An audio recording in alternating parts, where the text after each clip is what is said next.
Hello, and welcome all to Movie Hunter, the show that tracks down the quality of all sorts of movies. My name is Hunter, and today in the 37th episode, our target is Jingle All the Way, produced by 1492 Pictures and Fox Family Films, and distributed by 20th Century Fox.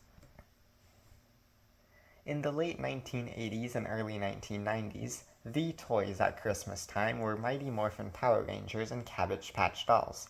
Randy Kornfield wrote the original screenplay after watching his in-laws go to a toy store in Santa Monica at dawn in order to get a Power Ranger for his son.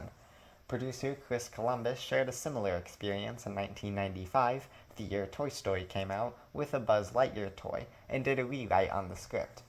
In 1996, 20th Century Fox's remake of Planet of the Apes was held back again, which was originally going to star Arnold Schwarzenegger, who was now open for this film.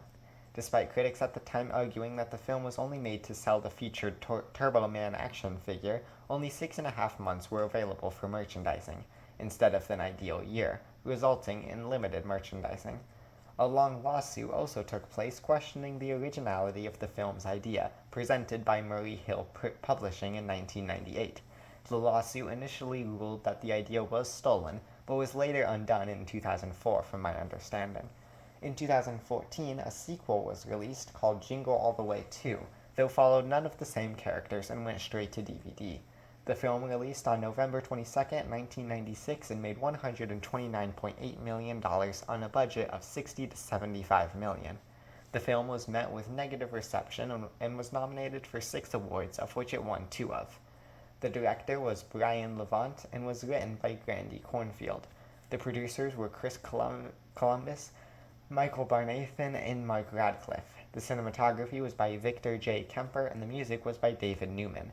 The editing was by Kent Beda, Wilton Henderson, and Adam Wyris. The cast includes Arnold Schwarzenegger, Sinbad, Jake Lloyd, Lita Wilson, Phil Hartman, Robert Conrad, Jim Belushi, Danny Woodburn, Paul Wright, Martin Mull, Curtis Armstrong, and Daniel Riordan. The film follows a man named Howard who runs late for work and misses his son's Jamie's karate class where he got promoted to the next belt. Trying to make it up to him, he talks with Jamie about his favorite cartoon, Turbo Man, and how he wants the action figure for Christmas. He talks with his wife, during which it is revealed to him that she had asked him to get him one weeks ago, which he forgot, though he lies saying that he had already got it.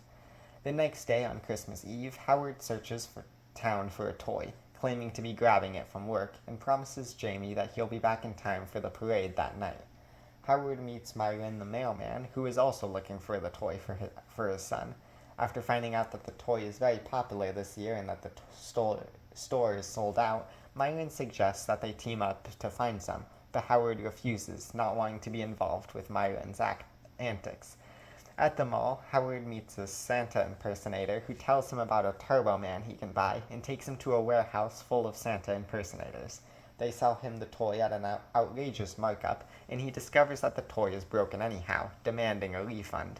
This sparks a fight between him that then gets interrupted when the police knock down the door and start arresting everyone, though Howard is able to escape by impersonating an officer. When his car runs out of gas, Howard goes to a diner and calls home to tell his wife that he'll be late, but Jamie picks up and is upset with him for not being there again.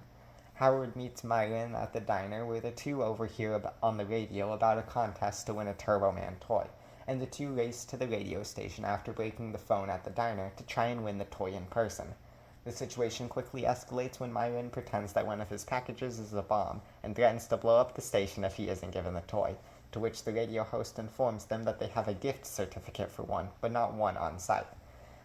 When the police arrive, Howard and Myron escape when Myron again uses the bomb trick, only for it to this time be revealed that, unbeknownst to Myron, the package actually was a bomb. With his car trashed, Howard gets a tow truck home and thinks about stealing the Turbo Man toy from his strange neighbor Ted, though has regrets soon after and attempts to return it, but wrecks his house in the process. When they find out, his wife and son go with Ted and his son to the parade instead. Howard rushes his way over there, but is mistaken for the Turbo Man impersonator and is put in the high-tech suit. On the parade, Howard is given a Turbo Man toy and is told to give it to a kid in the crowd, and he picks Jamie, though Myron shows up, having taken the place of Turbo Man's villain, and a battle over the toy ensues. Myron gets arrested, and Howard reveals to his son that he was Turbo Man, and Jamie gives the toy to Myron, saying that he now has Turbo Man already.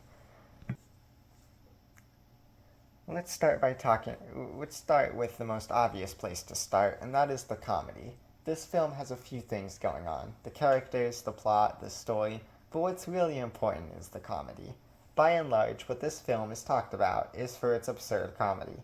What I really appreciate about the film is that it takes full advantage of being a ridiculous Christmas-time comedy, from Howard being chased by a reindeer, completely destroying his neighbor's house, to all the people hysterically laughing at him for asking if they have a Turbo Man toy. It's also absurd and delivered wonderfully. Possibly my favorite example of fully committing to the insane comedy and Christmas antics is when Howard goes to a warehouse full of Santa Claus impersonators who sell faulty toys at a markup price, and then gets insulted when their integrity is insulted. It gets even better when Howard has to fight them all off, and then the police raid happens, and things are just delightfully absurd. While not as Christmas-themed, Myron threatening to blow up the radio station is simultaneously a massive escalation and exactly in line with what's happened so far. It's made even better by the fact that Myron was completely bluffing, but it turns out that someone really did mail a bomb and he was just holding onto that all day. It's also kind of funny, and a lot bit strange, that the bomb doesn't actually do any real damage. There's also just a lot of funny little jokes throughout that are really great. One of my favorite being the fact that Turbo Man's sidekick Booster is randomly hated by everyone compared to the beloved Turbo Man. At first, I thought the hate was just at the fact that everyone wanted a Turbo Man toy, not a Booster one. So I was really caught off guard when the Booster impersonator falls off the float and is immediately surrounded by children who beat him up and insult him. It's just so funny because it's given absolutely no reason. These people just inexplicably hate Booster so much that they immediately jump at the chance to beat him up. Other than that, the Turbo Man stuff doesn't really interest me too much. I feel like there was definitely some opportunity with jokes in the fictional show or something, but it does a fine enough job serving as the popular show that every kid wants the toy of. Though I do really like the joke where Howard is mistaken for the Turbo Man impersonator, and the guy quickly talking to him as he gets prepared and thanking him for taking over for the other guy who had a mishap in the suit during testing, but how he actually showed brain movement that morning was really funny. It also did a good job of distracting from the otherwise cliche plot, even if the jokes don't make a whole lot of sense, given that the suit works just fine. Regardless, the comedy in the film is great. As we'll get into, this isn't really the best film out there, and the main reason for watching it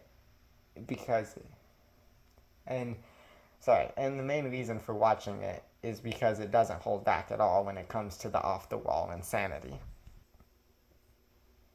Now that we're done talking about the comedy, I feel like that leaves the characters and central conflict left to discuss.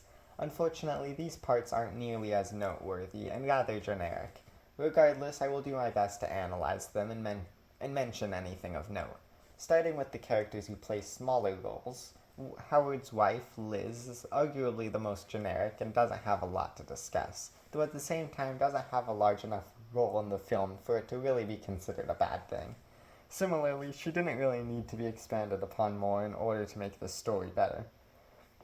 Jamie, Howard's son, is rather short on screen time. However, I think his presence is much more significant and important to the story. His brief but ultimately sweet scenes are effective in putting the plot into motion, and continuing it are effective, but nothing that I can necessarily praise beyond that. Ted, Howard's neighbor, is a very strange character who only affects the main plot in one scene, and it honestly could have been a lesser-known character to fill the role. Ted isn't a particularly entertaining character either, and they go in a weird direction with it by the end that distracts from the ending, so I'm not entirely sure the purpose of it being here. Howard, the main character, is a pretty fun protagonist overall. Arnold Schwarzenegger is really unique in this film. I saw a good point made that this movie simply wouldn't be the same if the average type of actor who played this type of character played this type of character. But Arnold, being more known for something like The Terminator or Predator, is very interesting in trying to play an average, relatable, everyday man. This absurd comedy pairs really well with the absurd casting, in my opinion. Other than that, Howard is similarly a good protagonist for the absurd film. I like his goal of trying to pick up the popular toy of the year on Christmas Eve that quickly ramps up the chaos is in a very relatable situation. Even in this modern day of online shopping, going to town is still busy as ever and a nightmare with all the people around, trying to jump on all the good deals and last minute purchases. The fact that this average guy is brought to this chaotic state makes sense in this situation, even if it is played up for the sake of the film. Finally, Myron, the mailman and Howard's opponent in searching for the toy, is a good enough character. I think that his character is maybe a bit too much out there in certain scenes, and the constant back and forth between being Howard's enemy and being his ally is really strange, and every time it seems like the film is trying to take it in a new direction, it just dissolves to the same old thing, making it seem like a waste of time. Finally, I'd like to note that I think the final fight isn't really that good. Howard and Myron being in the costumes of the characters isn't really too interesting or particularly entertaining to me, which is disappointing when considering the rest of the film. The flying effects in particular stick out to me as a bit distracting. It gets a pass for the most part given the technology available at the time, but having watched The Rocketeer not too long ago, which comparatively has much better flying effects and came out 5 years earlier, it just makes it even more distracting. Overall, the characters, the ones the film focuses on anyways, are pretty good and fit well in the story. I give Jingle All the Way a 7 out of 10 for being a pretty generic movie, if not for the outlandish humor and fun idea for a Christmas-themed main conflict. Otherwise, it would likely end up a 6 out of 10. Nonetheless, the film makes for a really fun rewatch around Christmas time, and I highly recommend it, even if not necessarily for the story itself. Well, that's all, folks. I hope you enjoyed, and feel free to share any opinions you had on the movie. A new episode releases each week, so stay tuned to see which film I cover next. And in case I don't see you, good afternoon, good evening, and good night.